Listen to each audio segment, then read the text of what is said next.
Hey, thanks for watching Numbskull News. And today, week 6 is in the books, so we're doing our quarterly power rankings. That's right, most channels that do a Big 12 power rankings will do them after every week. But I decided this year I'm just going to do them after each quarter. So I did them after after the third game, or week 3, I guess.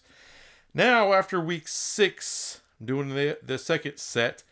Then after week 9, I'll do another. And then, of course, at the end of the season, before the Big 12 conference title game, I will do the last set of power rankings. So, we got one hell of a season going on. Damn exciting. So I'll break down overall how the conference is doing, how it's looking after this. But before we do that, let's get to the damn power rankings. And we got to start, of course, with number 1, which is BY freaking U. I know Texas Tech, is like top of the standings, but they got one loss.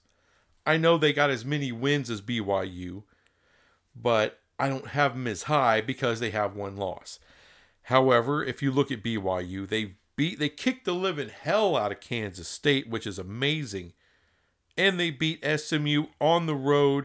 To me, that's good enough for the top spot. Now, the second best team in the freaking league right now, Iowa State is my number 2 team. All right, they got Iowa on the road. They beat Houston on the road. And they beat Baylor at home. Those are their best 3 wins. But I don't give a damn. 5-0. Incredible start. No blemishes. These are the 2 undefeated teams in the Big 12. That's right, people. We still got 2. So kiss my ass. At number 3 in the power rankings. All right. They're the only 5-1 squad in the whole Big 12. So they get the 3rd spot.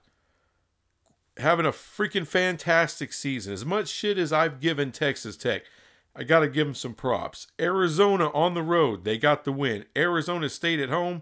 They got the win. They beat Cincinnati at home. And look, Cincinnati's doing well. That's not a bad squad over there. And they beat UNLV at home. Their only loss was at Washington State. This is a fantastic, and I mean a freaking fantastic team. And the only reason they're in 3rd place is they got the one loss to Washington State. All right, so they are right there to take this thing over, in my opinion. Number 4, and still dangerous as hell, Kansas State. Doing work. Now, there's several 4-1 teams here, but to me, Kansas State deserves to be the number 1 4-1 team. They beat Arizona at home. That's their best win. Oklahoma State at home. Second best win.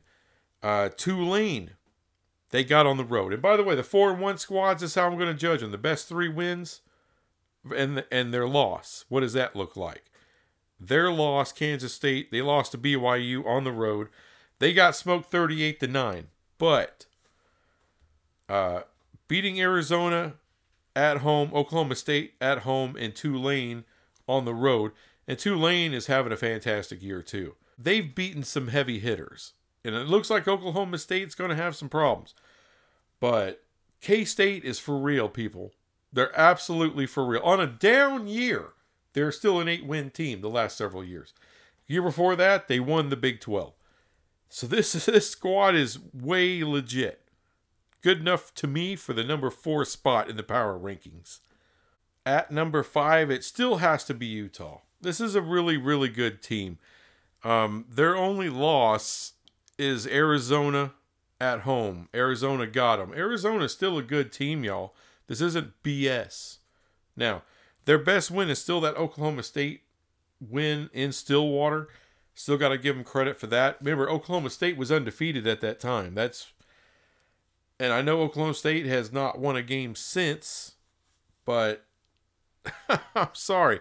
That's still a damn good win for the time. They also, and Baylor at home, which, Baylor's not great. And Utah State on the road. I mean, not a lot of gigantic quality wins, but it's one of the better losses, and it's one of the better wins of the 4-1 variety, the 4-1 teams. So I think it's fair for Utah to be there at number 5. At number 6, love Dion, hate Dion. I don't think it matters. They're 4-1. They deserve to be ranked up here. Now their best win is UCF and they went on the road to the bounce house. They got that win. And a lot like Utah, they got Baylor at home. Colorado State they beat on the road. So really, with Utah, they're kind of neck and neck as far as the quality of competition. I just give Utah a little more credit for going into Stillwater. Colorado's lost Nebraska on the road. At least they went on the road. They got handled up by Nebraska, but at least it was on the road. You know, they didn't get beat at home by Arizona. You know, so, but I'm still going to give Utah a little more credit. But, hey, damn good job for Utah, 4-1. That's a nice start. Hopefully they can finish better than they did last year. Now, compared to my last power rankings, Arizona State has dropped. They're in the number 7 hole? But that's still not bad for Arizona. They did lose, but it was to Texas Tech, and it was on the road. I mean, that's looking like a pretty decent loss right now for Arizona State. However, the people they played, Texas State is probably their best win. And then you got Mississippi State at home. It's an SEC team. You got to give them some love for that. Even though Mississippi State sucks, but it is an SEC team. And they beat Kansas at home, but Kansas also sucks nuts. So, I mean, at least it's all, Division I competition. That's their best wins. So let's give them that love. Now we got to get to the 3-2 teams. 3 wins, 2 losses. And we got about 4 of those. And to me, I think West Virginia deserves to be on top of that group, which is good enough for 8th overall in the conference. That's right in the middle. And this is a team that probably had the worst non-conference, schedule after the first 3-4 weeks of the season. But look, they played Penn State. They play Pitt every year. It is a pretty damn hard non-conference schedule. Their best win they just got on the road, Stillwater, Oklahoma State. And I know what you're probably saying. Well, hold on. Oklahoma State sucks. Do they? I don't know that Oklahoma State sucks that bad. I know they lost to Utah. Utah handled them up at home, but it was still a decently close game. Then they go and get their doors blown off by Kansas State at Kansas State. So by the time you get back home to West Virginia, the only thing I could think of, these kids just kind of gave up because West Virginia trucked the shit out of them. I mean, Oklahoma State was just, turnover after turnover, just really bad football. They still, and look, Gundy is still a damn good coach. He'll figure it out. I still think that's a nice win. Stillwater's not an easy place to play. That's damn good work for West Virginia. And to me, they're moving up. They're starting to get it going. But look, losing to Penn State, there's no shame in that. That's one of the best teams in the country. Pitt is having a hell of a season. I know West Virginia fans don't like to hear it, but that's a good team. I think they should be ranked in the top 25 if they're not. At number 9, also at 3-2 is Arizona. And you look, not bad. I mean, their best win was that Utah on the road win. Fantastic win. As far as their wins, that's the only one that's worth noting. I mean, Northern Arizona and New Mexico, that don't matter too much. I'm sorry, it doesn't. But if you look at their losses, they lost to Kansas State and they lost to Tech. All right. There's no shame in losing those 2 games. Those are going to be hard games. So, to me, they deserve to be there. They deserve to be in the top 10, period. Then there's UCF. They deserve to be in the top 10 as well, just squeezing in. Their best win is still that TCU win on the road. Damn it. And look, Sam Houston, they beat Sam Houston at home. They truck Sam Houston. Sam Houston's having a nice year. In their conference, they're having a nice year. They beat New Hampshire. Really, who cares about that? They lost to Colorado, and they lost to Florida. And I know Florida's not a good SEC team this year. They haven't been good for a while, but they get a hell of a lot of talent still. And they can get up and get anybody. Maybe not a lot of SEC teams, but teams outside of the SEC, they're very dangerous for. They just are. Just because the amount of talent they have. So, UCF played them strong, came up short. It happens. But still good enough for 10.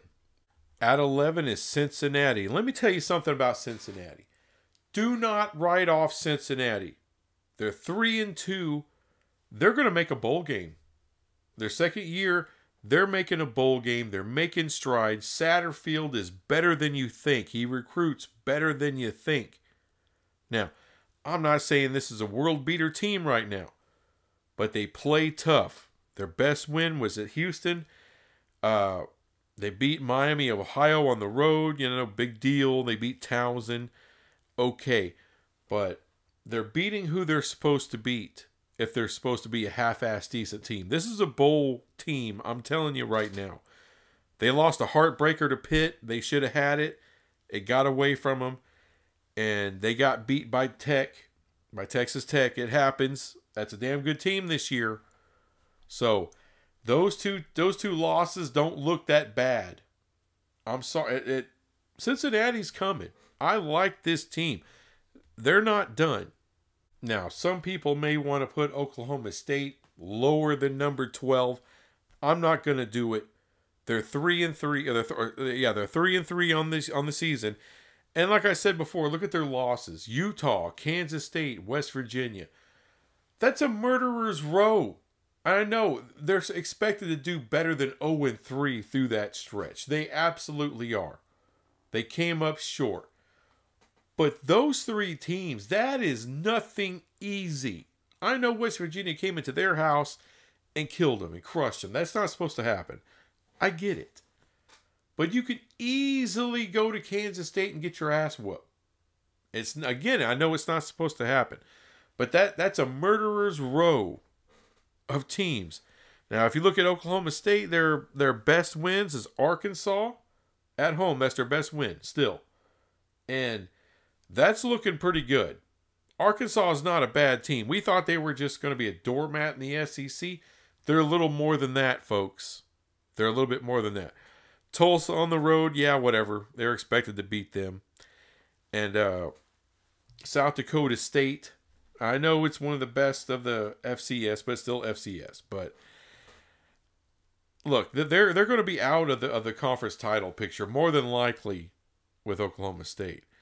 But they're going to win more than 3 games. I'm just telling you that's going to happen. Gundy's going to turn this bitch around. They're going to go on a run. Watch. At number 13, and the only reason I got them this high because they're 3-3, and I'm not going to put a team in the power rankings higher than them who has a lesser record. Period. I'm not putting a 2-4. I'm not putting a 1-5 team ahead of them. Kiss my ass. So, this is high as they should be, and it's a shame they're this high. Still, their best win is Stanford on the road. That should tell you everything you need to know. Their very first week, they beat Stanford. They've beaten nobody any better than that. And that sucks. They got KU on the road. They beat them, but we know how bad they are. And the other win they have is LIU, right? I don't even know what the hell that stands for. If that should tell you anything. They lost, we all know, UCF. Came into their house and beat them. Houston, my God in heaven. How do you get your ass handed to you by Houston at home, who hadn't scored one damn point the previous 2 weeks, and they put 30 on you? How does that happen? Look, you don't fire Sonny Dykes this early. But it's not looking good. It's looking really shitty. And then you lose to your crosstown rival in SMU. Now think about this, guys. Their 3 losses all happened in the DFW Metroplex. They didn't have to get on a plane. They didn't have to do any of that shit. UCF, Houston, both of them in their house.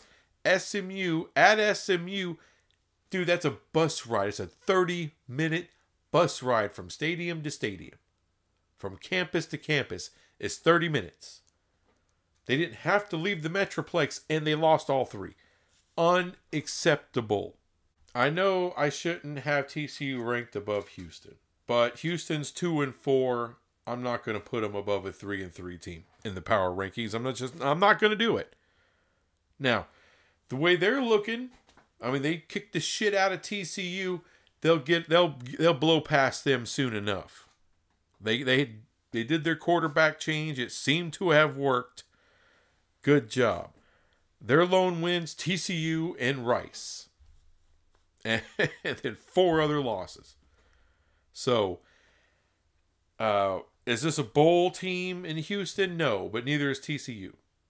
It's looking a lot like they aren't. And I don't know about Houston. Can you win 4 games at the second half of the season? Can you go 4-2? Can you flip it? They could. I wouldn't expect it. At number 15, you got Baylor. You got Dave Aranda on the hottest of the hot seats.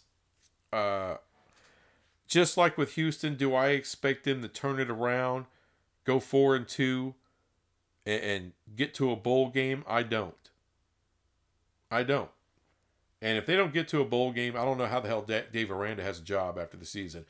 Unless the people at Baylor just want to strap all their fans to the whipping post and just give them the cat of nine tails until they're dead. All right, that's the only reason you hang on to that coach. It's been a while since they won the Big 12 Conference. I understand they won it, but it's been a minute, and it's gotten more and more embarrassing. This year, I thought they were starting to turn it around earlier in the year. I had a little bit of faith. They were playing tough, but 2-4, and I know a lot of those games were close. You know, they're not getting their ass completely kicked, but damn, they're not winning games. That's a problem. But here's the biggest problem. 1-5. Holy shit, I didn't see this coming from Kansas. I just didn't. I thought that quarterback was better. I thought the head coach was better. I thought the whole coaching staff was better. I didn't know you switch an offensive coordinator and you go to shit. That doesn't make sense to me. I understand maybe having some struggles, some game time things or whatever, but they've turned back into the doormat of the Big 12. How in the hell? I don't know. I hope Lance Leipold can figure this shit out. I really do, because I like the coach. I think he's a good coach. I think they got some good talent there in Kansas. But damn, that's just disappointing as shit. I had them like in the top 4 in my preseason. Everyone thought they were going to be. Now, some people maybe thought they'd be a mid-level, go back to mid-level. I thought they were going to. They kept taking steps. You know, they got to a bowl game. The next year they won 8 games. I was like, hey, 9-10 wins, maybe? No. They're not getting to a bowl game this year, guys. They're out of that. They're 1-5. They only got room to lose one more game. And trust me, that loss is coming. that loss, the 2 more losses, 3 more losses, they're coming. There may not be another win for Kansas the way they're playing. Now, if Lance Leipold, we're going to find out a lot about old Coach Lance. We're going to find out a hell of a lot about him. Because if he can't keep this team from tanking, that says a lot. And what I mean by tanking, not win another game. Because that's going to be the challenge for him. Can he get this team to show up, play hard, and win a game? Just win one. Can he get that done? Can he keep this team from just quitting? All right, because that's the nightmare scenario for any coach. That's when you've completely lost the team, is when they just quit on you. Can he keep them from quitting? Can he keep this team fighting until they can win one? And then when they win one, there's a little more pep in your step. Maybe you can, you got a little momentum. Maybe you can carry that into another game and get another win. Are they going to go on a run? Doubtful. But I hope he can at least find another win and maybe build on a little something find some players for next year and just, look forward to next year. Look forward to the offseason. That's all Kansas fans have.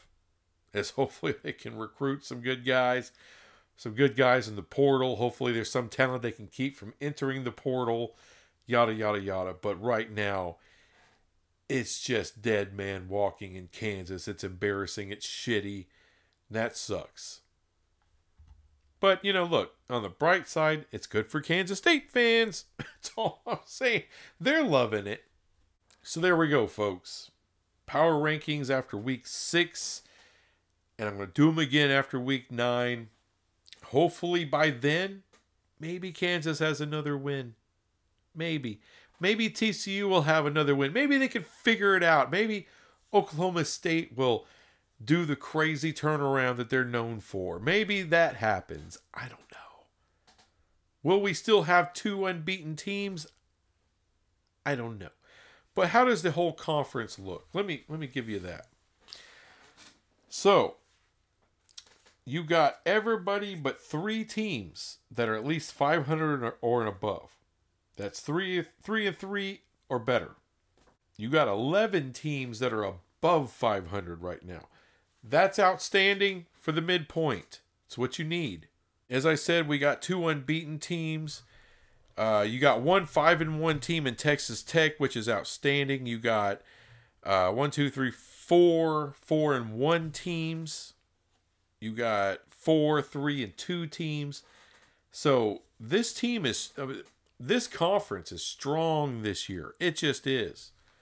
I don't care if you got BYU, Iowa State, or Texas Tech on top. Doesn't matter. All 3 of them are doing some work. They're doing great.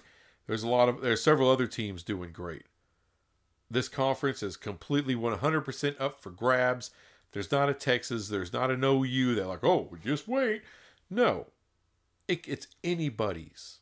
The 3-2 teams still have a shot at this conference. That's amazing, folks. 11 teams still have a shot at getting to the Big 12 title game, in my humble opinion. It could be more. Just doubt it. But to me, that looks great. That's great for the Big 12. It's great for us, the Big 12 fans. Even the TCU fan sitting here in front of you having to eat crap because his team is just not as good as I thought it would be. Oh well, you ain't always right. Anyway, thanks for watching this crap, and I'll be back with some other crap later. Bye.